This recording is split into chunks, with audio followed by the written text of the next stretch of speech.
Putin की Latin America में पकड़ कमजोर हो रही है। वेनेजुएला हाथ से निकल गया और अब क्यूबा भी डगमगा रहा है। शायद दशकों में पहली बार मॉस्को पूरी तरह बेबस दिख रहा है। यह सिर्फ तेल प्रतिबंध या शीत युद्ध की यादों की बात नहीं, बल्कि उस नेटवर्क के प्रभाव की है जो पुतिन ने वर्षों में बनाया था और अब वह बिखरता दिख रहा है। वेनेजुएला के बदलाव ने हलचल मचा दी है। क्यूबा, जिसे अब मॉस्को की वफादार चौकी के रूप में देखा जाता है, अगला हो सकता है। यह मोड़ है। असली कहानी वैसी नहीं जैसी आप सोचते हैं। एक अप्रत्याशित ताकत इस बिखराव को चला रही है, जिससे रूसी शक्ति की सीमाएं सामने आ रही हैं, जैसा कम लोगों ने सोचा था। मेरे साथ रहिए, क्योंकि ये टुकड़े जुड़ते ही आपकी वैश्विक राजनीति समझने की सोच बदल जाएगी। चलिए उस पल से शुरू करते हैं जिसने सब बदल दिया। जनवरी 2026 में अमेरिका ने वेनेजुएला के राष्ट्रपति के खिलाफ मादक पदार्थ विरोधी अभियान घोषित किया। वो नाम कुछ मिनटों तक ही चला। सब समझ गए कि क्या हो रहा है, और उस समझ को नजरअंदाज करना मुश्किल था। जब अमेरिकी सेनाएं तेजी से बढ़ीं और निकोलस मादुरो को अचानक पकड़ लिया, तो दुनिया ने गुस्से, निंदा और आपातकालीन बैठकों से प्रतिक्रिया दी। बातें चलने के बावजूद नतीजा पहले ही तय था। कुछ घंटों में वेनेजुएला रूस के प्रभाव से पूरी तरह बाहर हो गया। मादुरो को खोना मॉस्को के लिए कोई मामूली झटका नहीं था। यह दशकों में अमेरिका महाद्वीप में रूस की पहली गंभीर हार थी। मादुरो केवल क्रेमलिन के अच्छे संबंधों वाले वामपंथी नेता नहीं, बल्कि क्षेत्र में रूस के सबसे अहम साझेदार थे, जिनकी वजह से मॉस्को को रणनीतिक पकड़ मिली। मियामी से सिर्फ 1200 मील दूर ऑपरेशन शुरू होते ही रूस ने हमेशा की तरह राजनयिक विरोध, कड़ी भाषा और सावधानीपूर्वक बयान दिए। ऑपरेशन खत्म हुआ और रूस चुपचाप खड़ा रहा, बस शब्दों तक सीमित रहा। उस चुप्पी ने बहुत कुछ कह दिया। मॉस्को को एक ऐसे साथी के रूप में उजागर कर दिया जो सिर्फ अच्छे समय में साथ देता है और जब असली मुश्किल आती है तो गायब हो जाता है।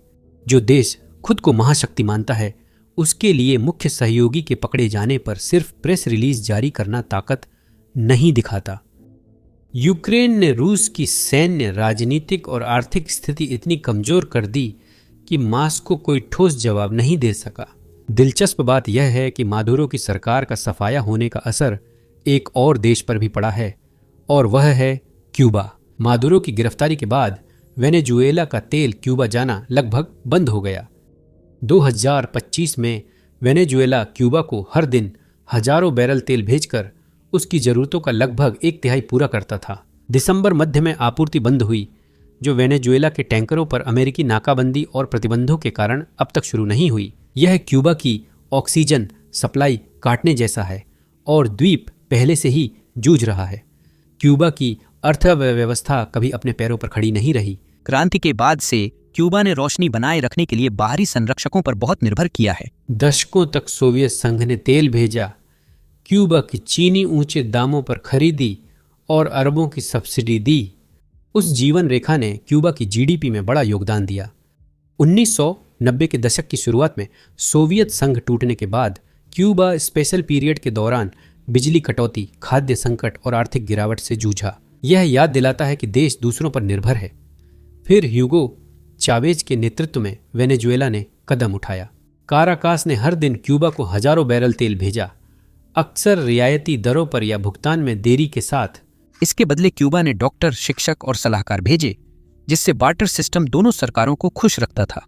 अपने चरम पर वेनेजुएला का समर्थन क्यूबा की अर्थव्यवस्था के 5वें हिस्से जितना था और मादुरो के तहत भी जारी रहा, जिससे क्यूबा की कमजोरियां छुपी रहीं। इसने कृषि विनिर्माण में गिरावट और पर्यटन व प्रेषण पर निर्भरता को छुपा दिया, जिससे आज क्यूबा डगमगा रहा है। 2026 के लिए स्वतंत्र पूर्वानुमान गंभीर तस्वीर दिखाते हैं। जीडीपी में और 2% की गिरावट या मुश्किल से सकारात्मक वृद्धि होना।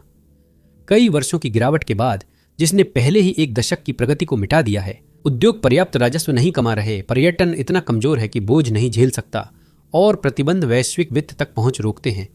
पर्यटन की स्थिति बेहद खराब है। जनवरी से नवंबर 2025 तक क्यूबा में केवल लगभग 1.2 मिलियन पर्यटक आए, जो 2018 के 4.8 मिलियन से काफी कम है, जब महामारी और प्रतिबंधों का असर नहीं था। और अब अपने पुराने सहयोगियों की मदद के बिना जिंदगी कुछ अलग सी महसूस हो रही है। आप देख सकते हैं, वेनेजुएला के पतन ने सिर्फ गठबंधन नहीं बदले, बल्कि क्यूबा की जीवित रहने की रणनीति की नींव भी छीन ली। बिना भरोसेमंद संरक्षक के यह द्वीप असुरक्षित है और दमन शुरू हो चुका है, जो वॉशिंगटन के दबाव से हो रहा है। लोपेज ओब्राडोर ने वर्षों तक चुपचाप हवाना को तेल पहुंचने दिया, जिससे वेनेजुएला के पतन के बाद क्यूबा को राहत मिली। संयुक्त राज्य अमेरिका ने क्यूबा को अलग थलग करना प्राथमिकता दी है और मेक्सिको को चेताया कि आपूर्ति जारी रखने से उसके वॉशिंगटन से संबंध खतरे में आ सकते हैं। राष्ट्रपति शेनाबाउम ने इसे संप्रभु निर्णय कहा, लेकिन यह रोक असली है।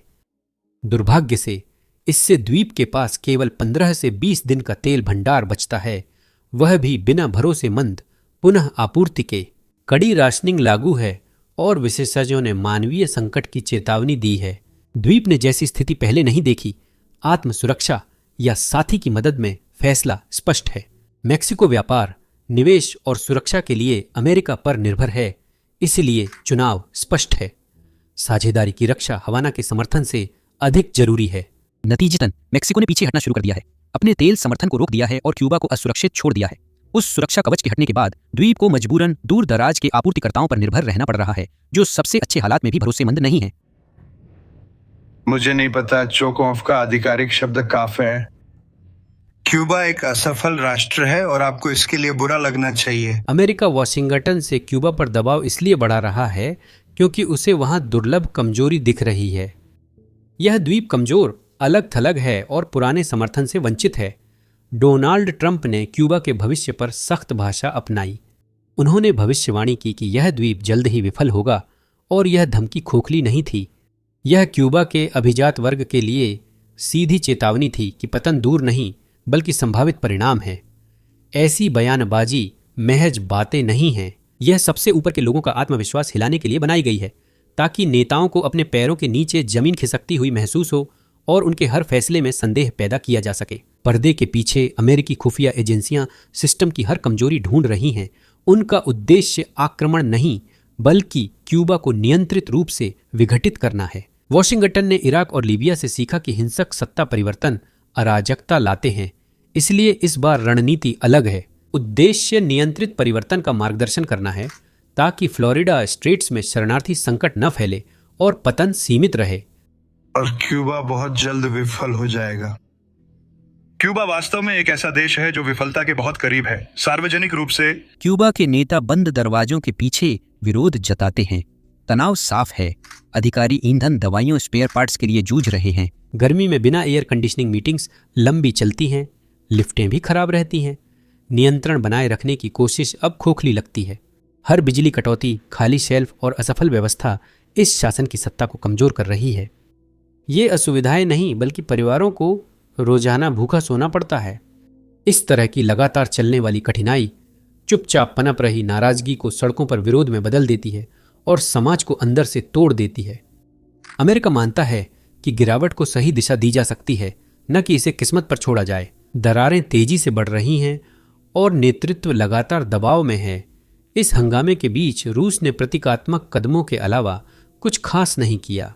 पुराने सैन्य समझौते दोबारा उठाए गए, शाश्वत मित्रता पर भाषण हुए और क्यूबा अधिकारी प्रशंसा करते रहे। कागजों पर सब भरोसेमंद दिखता है। फिलहाल रूस के पास सिर्फ प्रतीकात्मकता है जिससे बिजली नहीं जलती।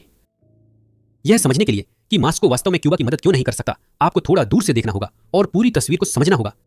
यूक्रेन युद्ध शुरू होने के बाद रूस का व्यवहार एक जैसा रहा है। संघर्ष से बाहर बड़ी प्रतिबद्धता अन्य क्षेत्रों के संसाधन घटा देती है। संपत्ति जैसे सहयोगी जल्दी बोझ बन जाते हैं। साझेदारों पर दबाव पड़ने पर मॉस्को अक्सर चुप रहता है। वेनेजुएला इसका उदाहरण है। यह सैद्धांतिक नहीं, वास्तविक है, और यह हर उस सरकार को डरावना संदेश भेज रहा है जो अब भी रूसी सुरक्षा पर निर्भर है। जब आप रूस का रिकॉर्ड कहीं और भी देखते हैं तो यही पैटर्न सीरिया में भी लागू होता है। मॉस्को ने भूमध्य सागर और मध्य पूर्व मार्गों के नियंत्रण के कारण हस्तक्षेप किया। ईरान नाटो के खिलाफ हथियार और रणनीतिक गहराई देता है, इसलिए सहयोग है। दोनों मामलों में समर्थन सीमित और शर्तों सहित था। इसके विपरीत क्यूबा रणनीतिक रूप से बहुत कम महत्व रखता है, जबकि संयुक्त राज्य अमेरिका के अपने क्षेत्र में जो जोखिम हैं वे बहुत बड़े परिणाम लेकर आते हैं। रूस प्रतिक्रियाशील है, रणनीतिक नहीं। वह तात्कालिक खतरों का जवाब देता है, लेकिन वैश्विक प्रतिबद्धताओं के लिए संसाधन कम हैं। जब यूक्रेन में एक बड़ा युद्ध चल रहा है, ऐसे में क्यूबा की यूक्रेन में भागीदारी तनाव की एक और परत जोड़ देती है। क्यूबाई लड़ाकों को रूसी अभियानों का समर्थन करने के लिए विदेश भेजा जाता है, जबकि द्वीप खुद बिखर रहा है अपने ही घर में। यह साझेदारी नहीं, बल्कि मास्को द्वारा क्यूबाई जीवन को बेकार समझना है और बदले में कुछ नहीं देना है। यह क्रूर विडंबना है कि क्यूबाई सैनिक यूक्रेन में मर रहे हैं, जबकि उनके परिवार बिजली के बिना अंधेरे में हैं। तानाशाही व्यवस्थाएं शायद ही कभी इसलिए गिरती हैं क्योंकि लोग सड़कों पर उतरते हैं। वे तब गिरती हैं जब बुनियादी चीजें काम करना बंद कर देती हैं, जब ईंधन खत्म हो जाता है, जब खाना गायब हो जाता है, जब राज्य रोजमर्रा की जिंदगी को आगे बढ़ाने में असमर्थ हो जाता है। क्यूबा उस सीमा की ओर बाकी लोगों की अपेक्षा कहीं तेजी से बढ़ रहा है और मास्को की प्रतिक्रिया असली समाधान खोजने के बजाय पुरानी यादों में उलझने की रही है। रूस शीत युद्ध और क्यूबा मिसाइल संकट का हवाला देकर खुद को मजबूत दिखाता है और वॉशिंगटन को चेतावनी देता है कि हद पार न करे। अधिकारियों की बातें सुनकर लगता है जैसे अब भी 1962 है और मास्को के पास कैरिबियन में परमाणु तनाव बढ़ाने की क्षमता है। ये भाषा तभी काम करती है जब लोग विश्वास करें, लेकिन फिलहाल विश्वास सबसे ज्यादा गायब है। आज रूस सोवियत संघ नहीं है, उसके पास अब वो विशाल अर्थव्यवस्था नहीं है जो दुनिया भर में अपने सहयोगियों को सब्सिडी दे सके। अब उसके पास वो विचारधारा भी नहीं है जो भविष्य जैसी लगे। सबसे अहम बात, उसके पास कुछ न करने और परमाणु युद्ध के जोखिम के बीच कोई भरोसेमंद बीच का रास्ता नहीं है जिससे रोकथाम मुश्किल हो जाती है। 1962 से तुलना करना मॉस्को को नुकसान पहुंचाता है क्योंकि यह रूस की कमजोरी याद दिलाता है। तब सोवियत संघ क्यूबा की रक्षा कर सकता था, अब रूस ऐसा नहीं कर सकता, सब जानते हैं। इसी वजह से यह दिखावा खतरनाक है। नौसेना यात्राएं या संयुक्त अभ्यास तनाव तो बढ़ाते हैं पर समाधान नहीं देते। ये न बिजली न ईंधन की समस्या सुलझाते हैं, न अर्थव्यवस्था को स्थिर करते हैं। क्यूबा के नागरिक दबाव में हैं पर कोई सुरक्षा नहीं मिलती। इसी समय चीन चुपचाप और व्यावहारिक रूप से आगे बढ़ता है। बिजली के उपकरण आते हैं, चावल की खेपें पहुंचती हैं, जमीन और सौर परियोजनाएं आगे बढ़ती हैं। बीजिंग क्यूबा की मदद दया से नहीं बल्कि असली सहायता और दीर्घकालिक असर के लिए कर रहा है, जबकि मॉस्को सिर्फ बातें करता है। ये समस्या हवाना तक सीमित नहीं है। अब यही असुरक्षा निकारागुआ पर भी मंडरा रही है, जो मध्य अमेरिका में रूस का आखिरी ठिकाना है। मैनागुआ ने मॉस्को का साथ देकर सैन्य सहयोग किया और यूक्रेन पर रूस का समर्थन किया, लेकिन क्यूबा हटने पर निकारागुआ अकेला रह जाएगा। ओर्तेगा सरकार पहले ही कमी और दमन के कारण दबाव में है। क्षेत्रीय सुरक्षा कवच खोने से वहां रूसी सुरक्षा भी कमजोर दिखती है। असल बदलाव यही है। रूस अब भी महाशक्ति की तरह बोलता है, पर हकीकत अलग है। ऐसे में क्यूबा की स्थिति क्या है? असल में अगर आप इसे गौर से देखें तो आगे बढ़ने के लिए सिर्फ 3 ही रास्ते हैं। इनमें से कोई भी रास्ता रूस की मदद के लिए आने से जुड़ा नहीं है। एक उपाय है समझौते के जरिए बदलाव, जैसा वियतनाम ने किया था। सरकार धीरे धीरे अर्थव्यवस्था पर अपनी पकड़ ढीली करती है, निजी व्यवसायों को आगे बढ़ने देती है, विदेशी निवेश को आमंत्रित करती है और पर्यटन तथा निर्यात को फिर से जीवित करने की कोशिश करती है, जबकि राजनीतिक सत्ता अपने पास ही रखती है। 2025 के अंत में हवाना ने नए निवेश नियम पेश किए थे, जिनकी मंजूरी जल्द मिलने वाली थी। कर्मचारियों को डॉलर में वेतन, विदेशी कंपनियों को सीधी भर्ती, रियल एस्टेट नियमों में ढील और कर व संपत्ति अधिकार स्पष्ट किए गए थे। इसका मकसद हार मानना नहीं था, बल्कि जिंदा रहना था। दूसरा रास्ता ज्यादा बदसूरत और धीमा है, लंबा चलता पतन और उसके साथ सख्त दमन। नेतृत्व सख्ती से कार्रवाई करता है, पर वफादारी घटती है क्योंकि पुलिस और सैनिक भी उसी हकीकत में फंसे हैं। 20 घंटे की बिजली कटौती से बच्चे मोमबत्ती में पड़ते हैं, दुकानें खाली हैं, परिवार दवा या खाने में चुनते हैं और कमी से रोजमर्रा की जिंदगी मुश्किल हो गई है। ऐसे माहौल में हर गिरफ्तारी एक गणना बन जाती है। आखिर कितना जोखिम सही है? सत्ता अब भी है पर कमजोर और अविश्वसनीय लगती है। तीसरा रास्ता सबसे खतरनाक और अचानक अभिजात वर्ग का टूटना है। जैसे जैसे संसाधन खत्म होने लगते हैं, ऊपर बैठे लोग एक दूसरे के खिलाफ हो जाते हैं। वॉशिंगटन या बीजिंग से चुपचाप सौदेबाजी शुरू होती है। भरोसा खत्म होते ही ऐसे सिस्टम धीरे धीरे नहीं बल्कि अचानक टूटते हैं। यह बहुत तेजी से होता है, जैसे कोई ढांचा जो गिरने से ठीक पहले तक मजबूत दिखता था। इसका नतीजा कुछ ऐसा ही होगा, बस बहुत कम दोस्ताना तरीके से। यहां जो सबसे महत्वपूर्ण बात है वह यह है कि इन सभी परिणामों में रूस का कोई लेना देना नहीं है। मॉस्को के पास अब क्यूबा के फैसलों को प्रभावित करने के लिए कोई आर्थिक दबदबा नहीं बचा है। उसके पास नेतृत्व की रक्षा के लिए कोई वास्तविक सैन्य विकल्प नहीं है और वेनेजुएला के बाद उसके पास इस क्षेत्र में कोई विश्वसनीयता भी नहीं बची है। यह संदेश पूरे लैटिन अमेरिका में भी साफ है। असली दबाव पड़ते ही रूसी सुरक्षा बेअसर हो जाती है। जो देश पहले वॉशिंगटन मॉस्को के बीच संतुलन साधते थे, वे अब चुपचाप उन साझेदारों की ओर जा रहे हैं जो ईंधन, पैसा और स्थिरता देते हैं। रूस की इस क्षेत्र में मौजूदगी, जो पहले सिर्फ फोटो और हथियार सौदों तक सीमित थी, अब लगभग खत्म हो गई है। यह सिर्फ 2 सहयोगियों को खोने से ज्यादा है। यह मॉस्को की सुनाई कहानी का पतन है। रूस दशकों से खुद को ऐसी वैश्विक शक्ति बताता रहा है जो अमेरिका को दुनिया में कहीं भी चुनौती दे सकता है। यूक्रेन ने उस छवि को चकनाचूर कर दिया। वेनेजुएला ने उस पैटर्न की पुष्टि कर दी। अब क्यूबा ने इसे पक्का कर दिया है। मुश्किल हालात में रूसी समर्थन धीरे धीरे खत्म हो जाता है। बाकी देश भी इसे देखकर यही सबक सीख रहे हैं। जब दांव पर कुछ नहीं होता, तभी रूसी साझेदारी ठीक लगती है। दबाव बढ़ने पर उनकी कीमत लगभग शून्य हो जाती है। इसी बीच क्यूबा का भविष्य अब भी अनसुलझा है। यह द्वीप सुधार और पुनः एकीकरण की ओर बढ़ सकता है, दमन में और गहराई तक डूब सकता है या अचानक बिखर सकता है। अगर शीर्ष स्तर पर एकता ना भी रहे तो भी पश्चिमी गोलार्ध में रूस का भविष्य सुरक्षित है। वह अध्याय खत्म हो चुका है। यूक्रेन ने मॉस्को को कमजोर किया, वेनेजुएला ने सीमाएं उजागर की। अब क्यूबा इस पैटर्न की पुष्टि करता है। रूस अब सिर्फ एक याद है। क्यूबा में आगे क्या होगा, यह चुपचाप और तेजी से हो सकता है। डोमिनोज तब गिरे जब रूस ने यूक्रेन पर दांव लगाया। अब मॉस्को यह कड़वा सच जान रहा है कि अत्यधिक फैले साम्राज्य तय नहीं कर पाते कि किस प्रतिबद्धता को छोड़ें। हालात उनके लिए फैसले कर देते हैं। हवाना में रोशनी बुझ रही है, मॉस्को उसे चालू नहीं कर सकता। यही अंतर्राष्ट्रीय संबंधों में असली ताकत की कसौटी है। दोस्तों की मदद न कर पाने पर लोग आपकी धमकियों को गंभीरता से नहीं लेते।